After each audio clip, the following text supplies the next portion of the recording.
Muy buenas tardes, bienvenidos al programa Derecho y Humanidad. Como ustedes saben, este programa es todos los lunes a partir de las 4 de la tarde. Un placer saludarles en este día con un tema muy importante. Como ustedes saben, soy el maestro Daniel Mansur y bueno, pues en esta ocasión me toca a mí compartirles un poco de este tema que me parece que es trascendental en este momento a nivel, a nivel México, a nivel país, a nivel nacional. El tema de hoy es derechos humanos en México y todo lo que tiene que ver con el COVID-19. Uh-huh. Bueno, para empezar vamos a dar una pequeña introducción acerca de, pues, qué es este COVID-19. Como ustedes saben, la Organización Mundial de la Salud ha nombrado a este nuevo virus, una pandemia. ¿Por qué se considera una pandemia? Porque estamos hablando que a nivel mundial hay un problema de contagios importantes y no se ha podido contener ni hacer ni alguna cura efectiva sobre este virus. Uh-huh. Me parece que en otros espacios, ya aquí en el mismo instituto, se han hecho varios programas explicando un poco acerca de qué es lo que nos puede llevar con el virus, cuáles son las recomendaciones, ¿no? Pero a mí lo que me gustaría tomar o tocar en este día sería específicamente acerca de qué tiene que pasar con estos derechos humanos en esta época o en esta pandemia de COVID-19. ¿Por qué? Porque sabemos que puede haber muchas condiciones de vulnerabilidad, específicamente hacia ciertos grupos, pero creo que en general toda la población nos estamos viendo afectados y afectadas sobre ciertas situaciones de esta pandemia y de cómo los gobiernos, específicamente el gobierno mexicano, pudiera estar o no atendiendo algunas recomendaciones internacionales a este respecto. Uh-huh. Para ello me enfocaré un poco porque sabemos que en nuestra audiencia, aparte de que pueda haber compañeros y compañeras del IMES, es decir, de la licenciatura en Derecho, de la licenciatura en Administración, también tenemos afortunadamente compañeros y compañeras que nos observan de otras profesiones como es trabajo social, como es gerontología, ¿no? Y como pudiera ser psicología. También, por supuesto, envío un cordial saludo a mis compañeros y compañeras de la maestría de tanatología, porque seguramente ellos también están viendo este programa. Entonces, este programa es hecho para todas las academias que cuentan aquí en nuestro instituto. Como punto primero, aparte de explicar un poco acerca de esta pandemia COVID-19, voy a retomar porque no todos y todas dominamos lo que son los derechos humanos, de una manera común. Trataré de hacerlo lo más rápido posible para poder transitar sobre derechos específicos que pudieran generar vulnerabilidad en esta época de la pandemia. Como primer punto, hay que recordar que los derechos humanos son preceptos inalienables a la persona. ¿Qué quiere decir que sean inalienables? Que son parte de la propia persona, no importando sus características físicas, sociales, económicas, de salud o cualquier otra situación o condición de género o de sexo. Segunda situación que es muy importante, cuando hablamos de la palabra derechos humanos, tenemos que hablar que es un derecho que tenemos las personas que estamos aquí. Llámese ciudadanos o no ciudadanos. ¿Por qué? Porque podríamos encontrar a grupos migrantes o a personas en una situación de migración o de desplazamiento, en la cual ellos también tienen reconocidos estos derechos humanos, tanto en el Estado como internacionalmente. Por eso es que retomamos en todas las categorías. Ahora también pensemos que todas aquellas personas que apenas están por nacer, recordando que la interrupción legal del embarazo, que solamente se da aquí en la Ciudad de México y en Oaxaca, va después de las 12 semanas.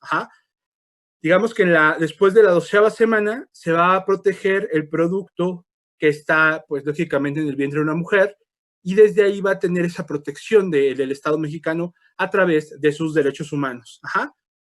¿Por qué se crean los derechos humanos? Pues como ustedes saben, el auge que tuvo justamente esta concepción llamada derechos humanos tiene que ver con esta necesidad internacional de poder darle a la persona o que la persona vuelva a ser el centro importante de toda la humanidad, es decir, de todo lo que conocemos como mundo. La cuestión aquí es, como sabemos, después de la Segunda Guerra Mundial se da un auge humanista, ¿no? Podríamos empezar con algo muy importante que podría ser, que es cuando se crea la filosofía existencialista, Y segundo punto es cuando se busca cómo concientizar al mundo de una protección de abusos que se venían cometiendo por los estados. Y es cuando a partir de ahí pues ya se crean las Naciones Unidas, ajá, que es como un primer referente internacional que nos podría dar la pauta de el cómo se fueron integrando los estados, es decir, los países, para poder consagrar estos derechos humanos, ¿no? Recordando que la primera declaración o el primer instrumento internacional que tenemos es la Declaración de los Derechos Humanos del Hombre. Ajá. Y hay que tenerlo claro, se conceptualizaba en ese momento como derechos humanos del hombre, porque recordando que en aquellas épocas la mujer no tenía una concepción jurídica todavía, ¿no? Era considerada como alguien que estaba anexa al hombre y alguien que estaba anexa a la familia, que fungía como tal una función específica, ¿no? Ya sea de reproducción o de asistencia o de cuidados. Entonces, por eso fue del hombre. Más adelante, por supuesto, ya se hizo como en general pensando que es los derechos humanos de las personas. Ajá. Ya conceptualizando a la persona como este ente social.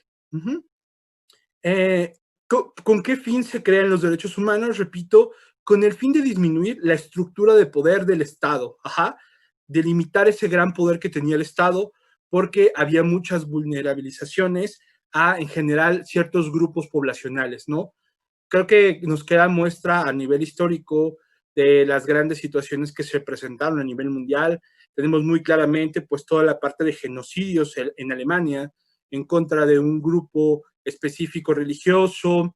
También tenemos la parte del apartheid, que es que como héroe ahí podemos encontrar a Nelson Mandela, que justamente viene a pelear una situación, y digo pelear porque el Estado fue muy confrontativo con él, fue un Estado represor y a final de cuentas él lo que buscaba era que se resaltara y que se permitiera y que se eliminara esa violencia racial, esa discriminación racial específicamente, ¿no?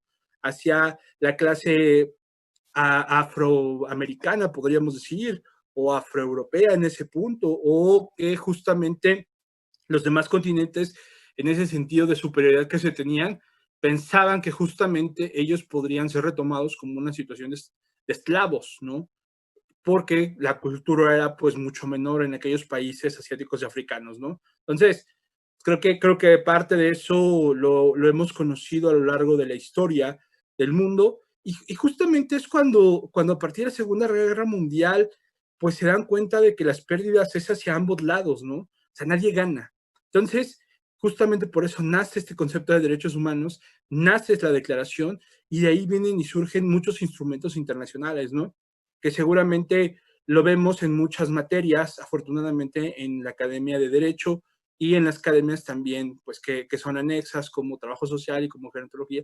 Vemos esta gran explosión de todos los mecanismos que existen para poder hacer esa defensa de derechos. Ajá.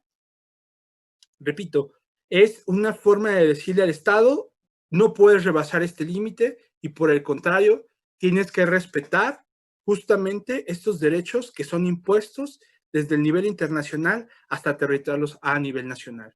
Como ustedes saben muy brevemente, a partir de 2011 nuestra constitución tiene una reforma importante y en la cual ya crea un bloque constitucional con nuestros tratados internacionales. ¿Qué quiere decir? Que yo puedo aplicar este término, primero, derechos humanos, porque antes se llamaban garantías individuales, y dos, ya las instituciones pueden empezar a razonar sobre tratados internacionales sobre ciertas materias. Entonces, esto nos hace una mejor situación de defensa a la vulnerabilidad que generan los estados y las naciones. ¿Qué más? Pues como sabemos, los derechos humanos son múltiples.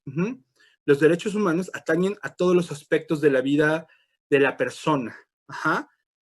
Podríamos decir que posibilitan el ejercicio de la igualdad entre hombres y mujeres, mejoran o ayudan a desarrollar sus condiciones de vida porque vemos situaciones como la libertad, la dignidad, situaciones como la salud, ¿no? Que en un momento voy a ir compartiendo en este sentido como qué son los derechos civiles y políticos, ¿no? Cuando hablamos al respecto, siempre segregan como la parte de los derechos, ¿no? Y esto es importante, solamente se etiquetan, no se segregan, porque hay que recordar que en el artículo número 1, pues tenemos ahí los principios de los derechos humanos, en los cuales nos dice que son interdependientes, así es. Son interdependientes porque no podemos quitar uno, no podemos decir que otro es mejor sobre otro, no. Si yo no tengo el derecho, por ejemplo, si yo, por ejemplo, tengo el derecho a la vida, pero no tengo el derecho a la salud, pues se hace igual de difícil poder transitar de una mejor manera, ¿no? Por ejemplo, si yo tengo mi derecho a la libertad, pero no tengo un derecho como podría ser a la alimentación, pues también va a ser poco funcional. Ajá. O tengo mi derecho, por ejemplo, a estar en una situación de asociación libre, pero pues no me respetan mis garantías judiciales, ajá, o mi acceso a la justicia. Entonces, no podemos partirlos, ¿sí? Tenemos que verlos como un todo. Ujú. Voy a hablar un poco de cuáles son nuestros derechos civiles y políticos, los que regularmente todas las naciones retomamos en muchos aspectos, ajá, e incluso en Estados Unidos, estos son los primordiales. Ujú. ¿Cuáles son estos derechos? Son civiles porque consideramos que desde el aspecto cuando la persona está dentro de un territorio y tiene una nacionalidad, podemos incorporarlo como una situación o como una persona civil. Ajá. Políticos, bueno, porque tiene otro aspecto diferente a esto, pero en este momento voy a enunciarlos para que podamos darnos una idea de cuáles podrían ser. Ajá. Comenzamos con el más importante que muchas personas siempre lo tienen como bandera o estandarte, que es el derecho a la vida. Uh-huh.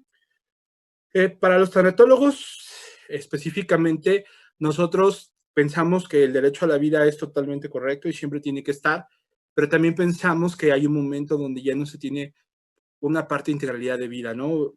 Seguramente para los que estudiamos tanatología, pues podemos concebir este concepto vida de diferentes maneras, ¿no? Una vida digna.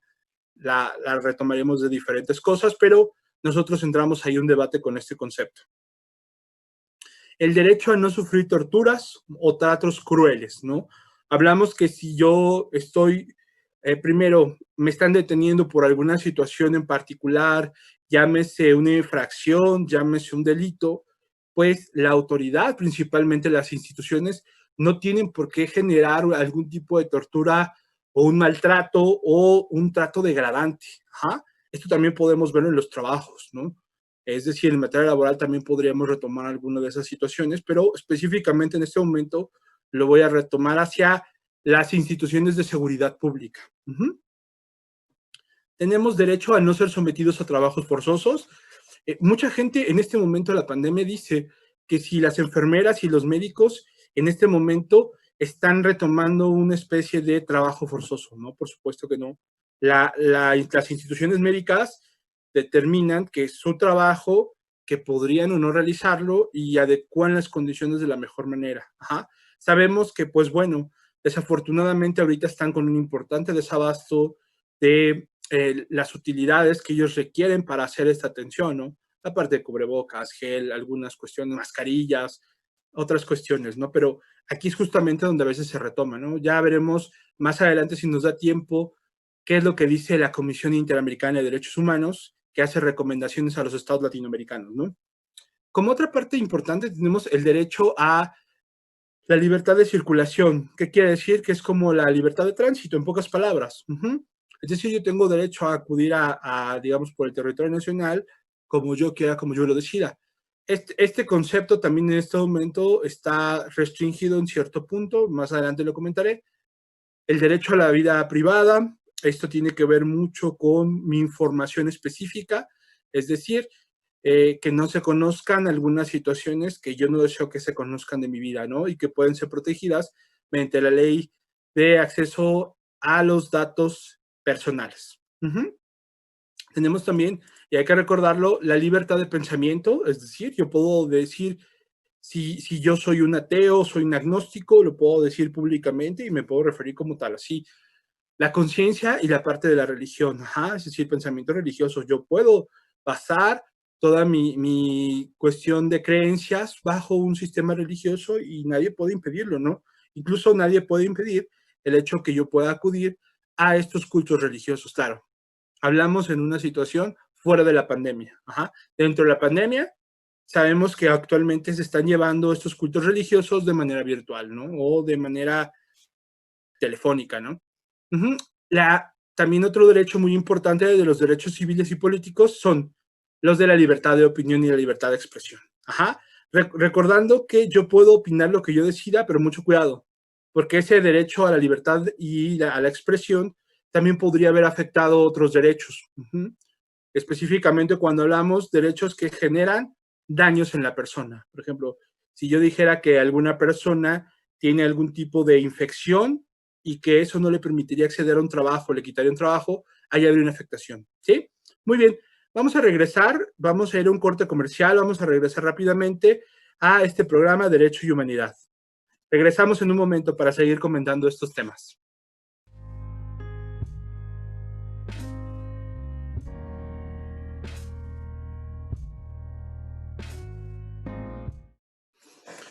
Perfecto, regresamos. Regresamos a nuestro programa Derecho y Humanidad. Como ustedes saben, el día de hoy estamos transmitiendo pues un programa especial hablando acerca de los derechos humanos en México y del COVID-19, de esta pandemia que actualmente estamos viviendo en el país. Pues vamos a seguir un poco hablando acerca de nuestros derechos, llamamos políticos y civiles, ¿sí? Solamente me faltaría poner en contexto dos muy importantes que en este momento pues se están restringiendo por una situación de emergencia. Ajá. Sería el derecho a la libertad de asociación, ajá, y sería el derecho a la libertad de reunión, ¿sí? Recordemos que esto también está consagrado como un derecho humano en nuestro artículo 10 de la Constitución, el cual nos permite hacernos una, permite reunirnos libremente con fines lícitos, pero que en este momento, desafortunadamente, pues no podría tener esta posibilidad debido a que las autoridades han recomendado el aislamiento social, debido a que este virus pues tiene un fuerte y fácil dinamismo para hacer un contagio y entonces evitar una saturación justamente de los sistemas de salud. Bien, voy a hablar ahora entonces de unos derechos que son fundamentales para todos y todas, los derechos económicos, sociales y culturales, los famosísimos DESCA. Ajá. Estos derechos podrían ser el derecho a trabajar, implican más con situaciones, como lo dijimos, sociales, el derecho a trabajar, el derecho a las condiciones de trabajo equitativas y satisfactorias, el derecho a fundar sindicatos y afiliarse a ellos donde se pueda permitir, porque sabemos que hay empresas, negocios que no podrían permitirlo porque pues no tienen ni siquiera un número de empleados específicos que podrían ser 50. Podríamos tener también como derecho en ese sentido el derecho a la protección a la familia, ¿no? A ciertos miembros, que aquí pues es donde vemos la parte de la violencia familiar por parte y protección del Estado, ¿no? Y todos los mecanismos y todos los programas que se han implementado para los mismos, ¿no? Bien, tenemos también el derecho a una vida adecuada, ¿no? Este es un derecho que a nivel interamericano se está solicitando mucho, se está vinculando mucho porque son derechos muy específicos como derecho a la alimentación, derecho al vestido, derecho a una vivienda adecuada, ¿no? Que aquí en México, desafortunadamente, pues pensaríamos que está muy a debate, está muy a situaciones de qué sería una alimentación adecuada, qué sería un vestido adecuado, qué sería una vivienda adecuada, ¿no? Por eso es que se conceptualiza bajo otras políticas públicas, ¿no? Pero que intenta retomarse aquí en México, nada más que todavía no hemos tenido litigios estratégicos acerca de esto. Uh-huh.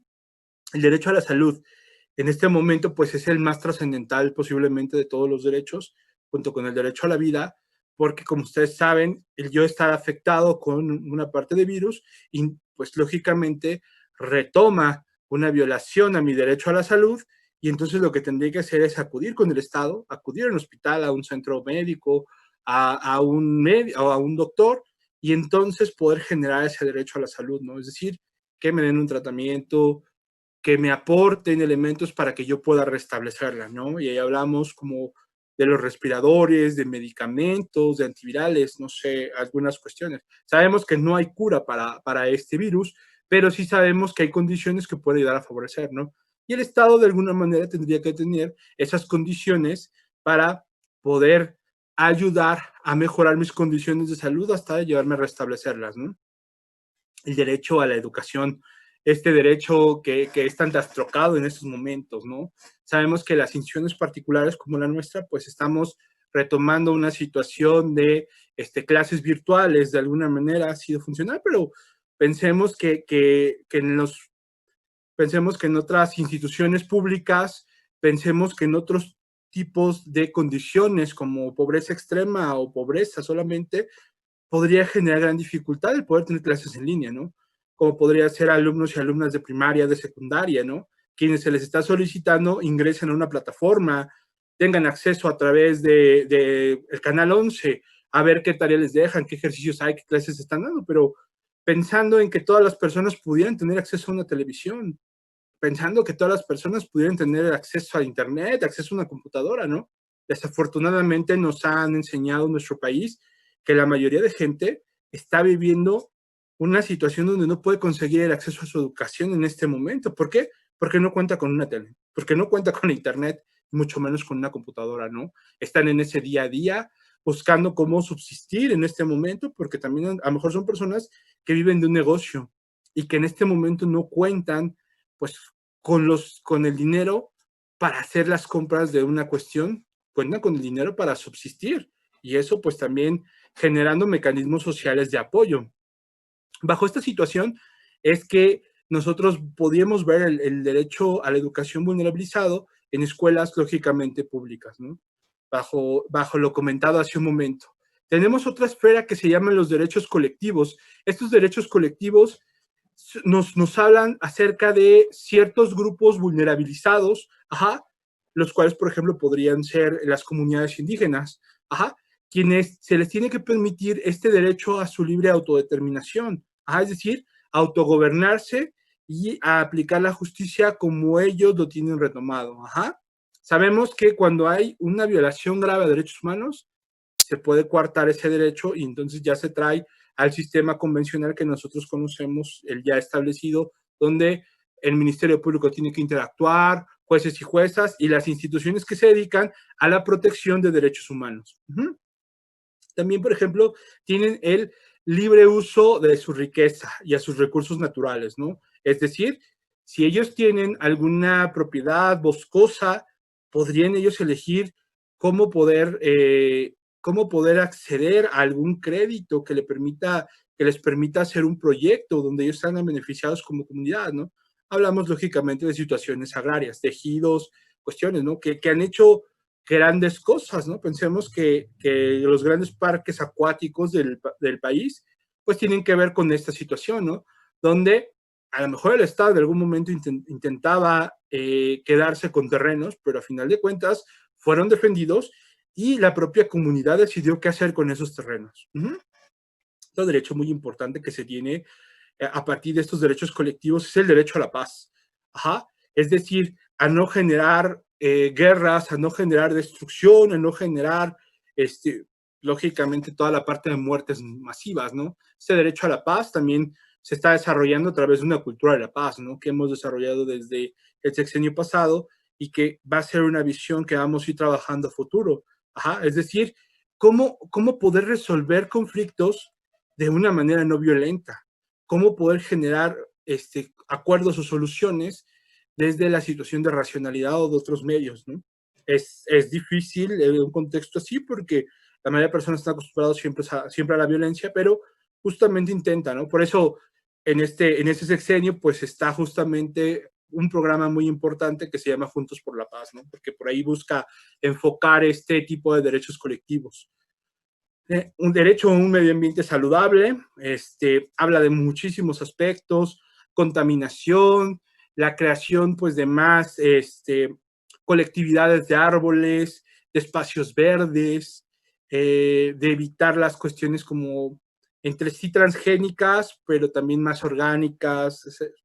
Es un derecho que específicamente los países europeos tienen mayor posibilidad de explotarlo, ¿no? Y específicamente en América Latina, Brasil es quien mejor lo retoma para darle una mayor amplitud a este derecho al medio ambiente saludable. Ajá. Claro, también tiene que ver con la parte de la urbanización, ¿no? Los espacios limpios, los espacios desinfectados. ¿Qué otros derechos colectivos podremos tener que también son indispensables? Pues justamente son los derechos de las minorías, ¿no?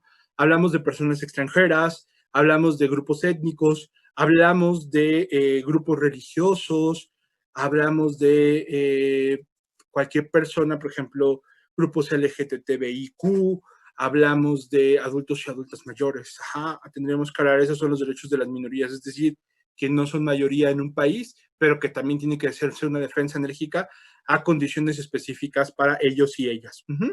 Y indudablemente el derecho de los pueblos indígenas, ¿no? No nada más trae el derecho a autogobernarse, sino trae un respeto y un apoyo que tiene que seguir dando el Estado, ¿no? Yo trabajo la parte de derechos humanos de las mujeres y justamente muchas instituciones que se dedican a vigilar los derechos de los pueblos indígenas decían, bueno, ¿y a mí de qué me va a servir que tú me digas que ellos pueden hablar un 911? ¿Esto qué efecto va a tener o cómo vas a ayudar a desarrollar a que no exista la violencia en los pueblos indígenas? Por supuesto que tienen toda la razón. Ahí hace falta ver una situación de interculturalidad. O sea, las comunidades indígenas no tienen luz, muchas de ellas, no tienen acceso a una telecomunicación, no tienen celular, ¿sí? Entonces, tienes que buscar cómo enfocar estas políticas públicas que estás realizando para la mayoría de las personas, tienes que enfocarlas también a estos grupos, ¿no? A mí de qué me va a servir hablar un 911 para personas que tienen disminución visual o ceguera. ¿Sale? O personas que están en una situación de cuadriplegia o paraplegia y que pues no cuentan con un teléfono a la mano porque de quien lo tienen es el agresor o la agresora. Entonces, habría que visualizar todas esas condiciones y generar políticas específicas también para hacer justamente una política nacional incluyente. Yo me trasladaría un poco ya más directo acerca de, y mis comentarios serían específicamente acerca ya de justamente la Comisión Interamericana de Derechos Humanos. El mes pasado ellos sacan una recomendación a nivel América Latina en el cual hacen recomendaciones específicas sobre esta pandemia y que en esta pandemia todas las políticas públicas que se puedan realizar, incluyendo las de salud, incluyendo las de aislamiento social, tienen que tener como punto central los derechos humanos. Porque justamente lo que ha pasado es que en las guerras y en las pandemias es cuando más se vulneran.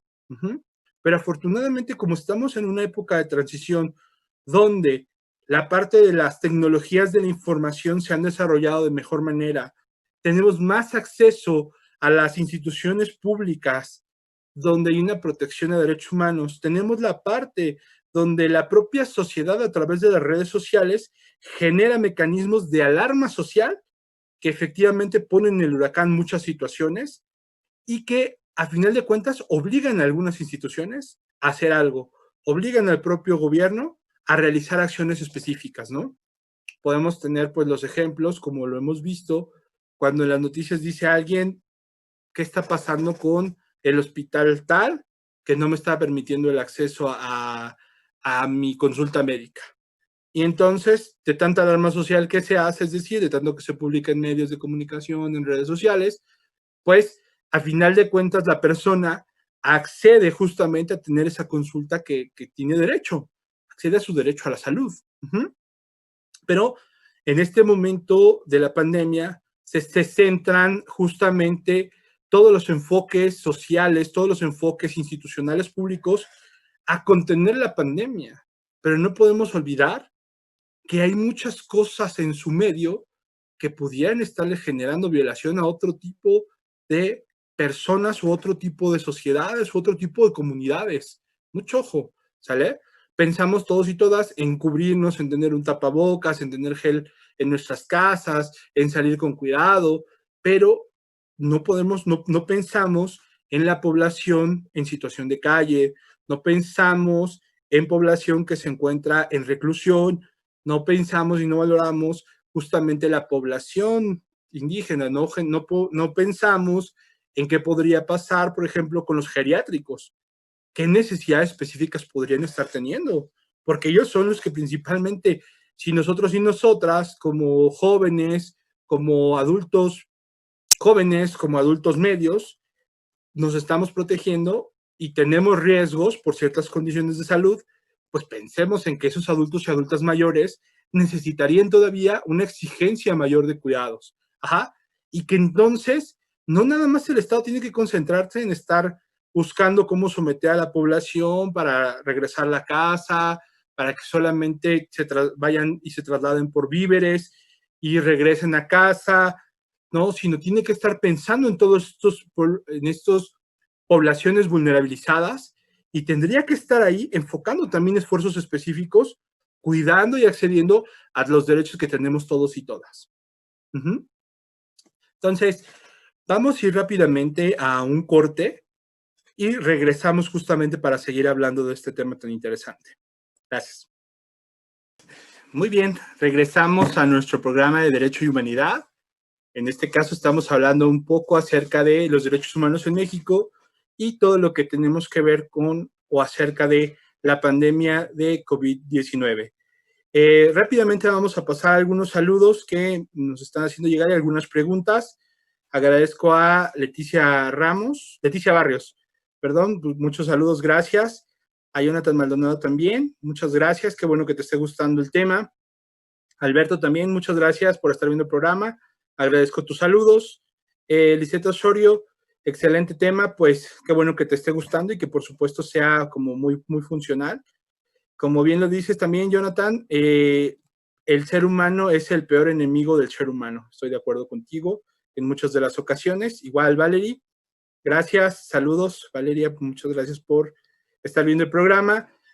Obed González también nos pregunta el derecho y la humildad, cómo estudiar una situación jurídica de la familia. De acuerdo, hay que verlo así, el derecho tiene que ser esto. Muy bien, Angélica también nos dice, muy buenas tardes. No nos conocemos, pero también es un gusto para mí, por lo menos en este medio, poderte saludar. Y bueno, continuamos con algunos. Bueno, también, perdón, el maestro Luis Eugenio, amigo, gracias por estar viendo el programa y también gracias por enviarme saludos. Angélica Rodríguez, pues también no tienes nada que agradecer, la información siempre va a estar y esta posibilidad siempre de tener más contenidos, gracias a la institución que ahorita nos está dando esta posibilidad de poderles hablar de una serie de temas que en este momento son muy importantes, ¿no? Gracias a la institución. Pero ya salen, pues también saludos, gracias. Carlos Vázquez, pues también gracias por tus saludos. Muchas gracias. Antonio Berumen, qué temas tan interesantes, deberían difundirlo más y darle más tiempo para exponer este tema. Muchísimas gracias, Antonio.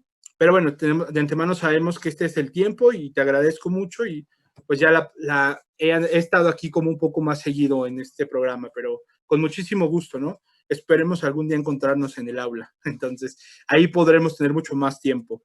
Pues bien, voy a continuar con esta conversación, por así decirla, con este programa de información. Específicamente, ya hablaremos más acerca de qué es lo que está pasando. Esta recomendación, como les decía, de la Comisión Interamericana, de la cual México es parte, es miembro y aceptó justamente su jurisdicción. Ajá.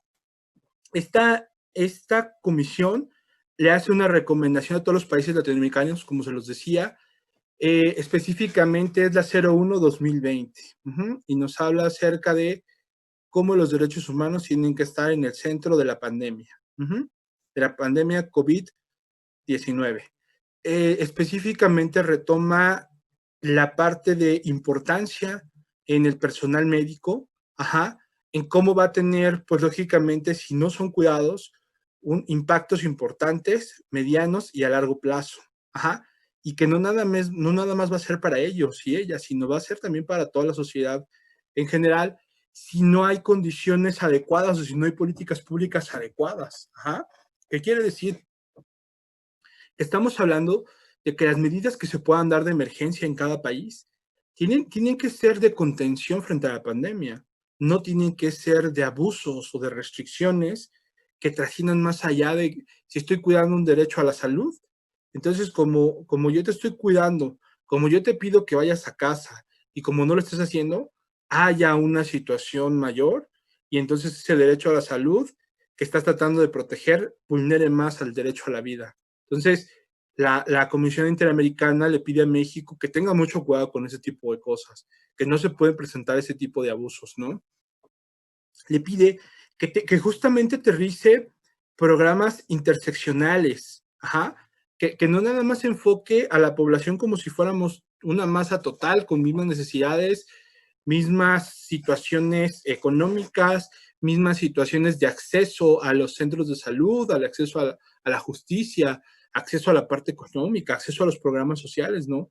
Que podamos prestar atención y necesidad a ciertos grupos que tienen un impacto mayor en este momento y que históricamente han sido excluidos y que, por ende, tienen un riesgo mucho mayormente especial, ¿no? La Comisión Interamericana los enumera, dice, hay que tener cuidado con adultos y adultas mayores y personas de cualquier edad que tengan afecciones médicas preexistentes.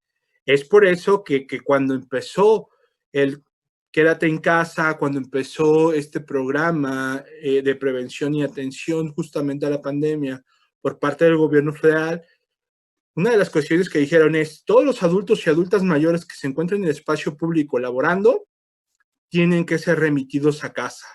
Si es posible que puedan hacer trabajo desde casa, está bien. Si no es posible, de cualquier manera, hay que remitirlos a casa. Por eso muchas empresas, pues aunque los adultos y adultos mayores no pudieran trabajar, los tuvieron que remitir, porque era una recomendación específica. Y todas las personas que tuvieran algún tipo de padecimiento, como ustedes ya lo saben, eh, podría ser algún tipo de condición respiratoria, algún tipo de respiración cardíaca, alguna afección de estas, pues tenían que ser remitidos nuevamente a casa, tratando de hacer trabajos desde ahí o tratando de implementar acciones desde ahí, pero no estar en el espacio público donde podría ser una mayor situación de vulnerabilidad. Uh-huh. Pone énfasis también a que tienes que generar políticas específicas en esta pandemia o acciones sobre las personas privadas de su libertad. Ajá. Hay que recordar que en el tema de personas privadas de su libertad se trabajan o se tienen muchos estigmas, muchas etiquetas, ¿no? No solamente desde la parte jurídica, sino desde la parte social. Se tiene muy mal encausado, se dice, son personas que están ahí porque son malas, ¿no? Se les ponen etiquetas así.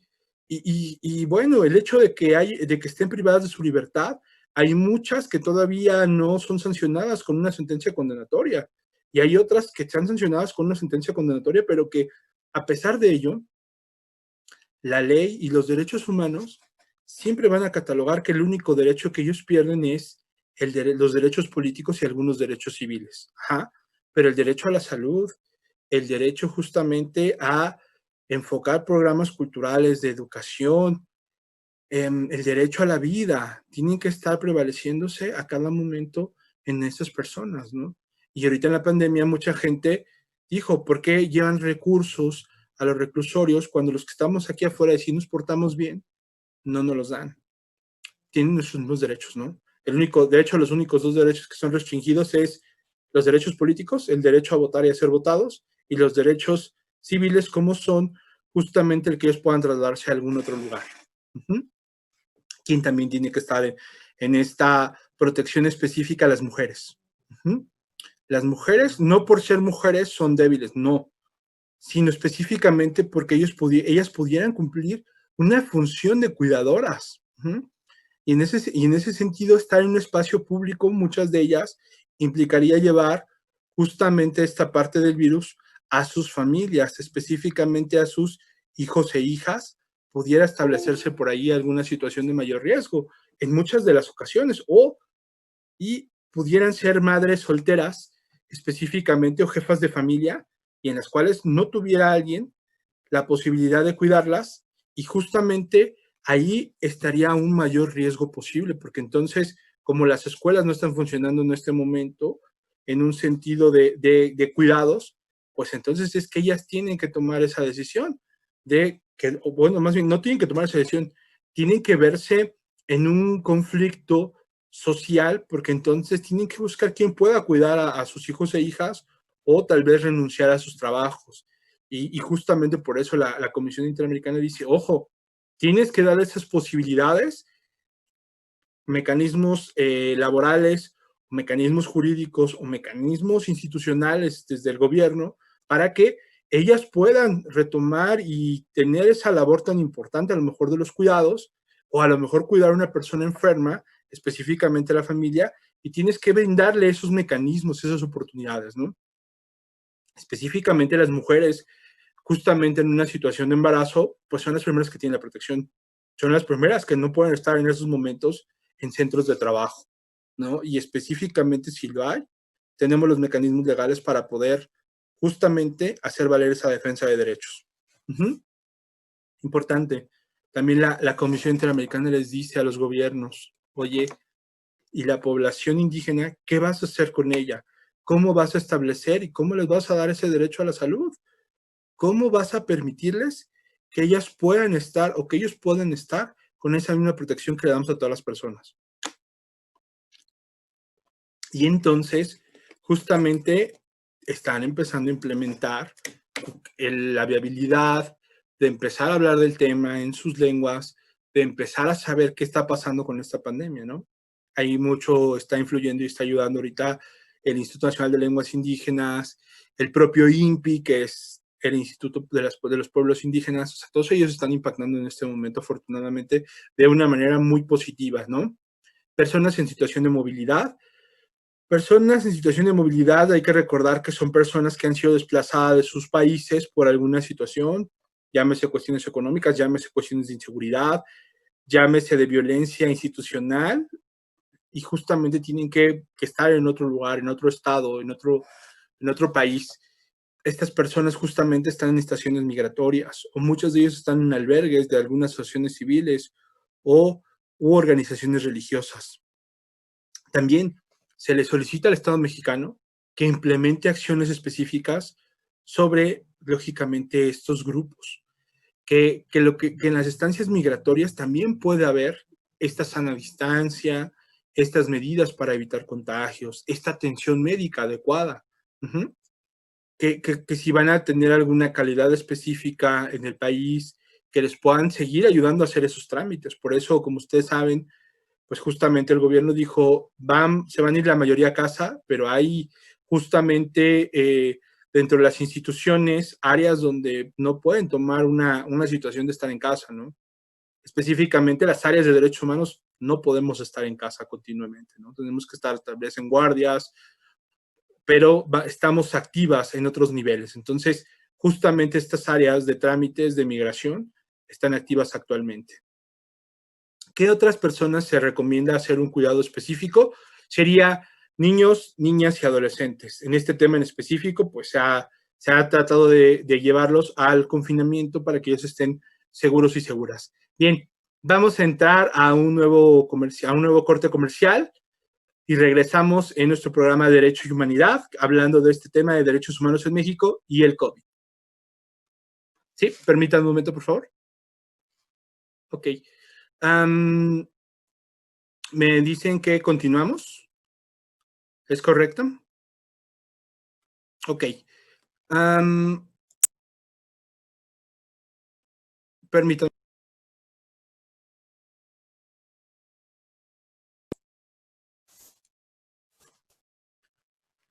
Ok. Perfecto. Pues nos despedimos. Hemos cerrado el programa y agradecemos mucho las preguntas que nos hicieron llegar y todo lo que pudimos haber comprendido de este tema. Gracias y nos vemos en otro siguiente programa. Hasta la próxima.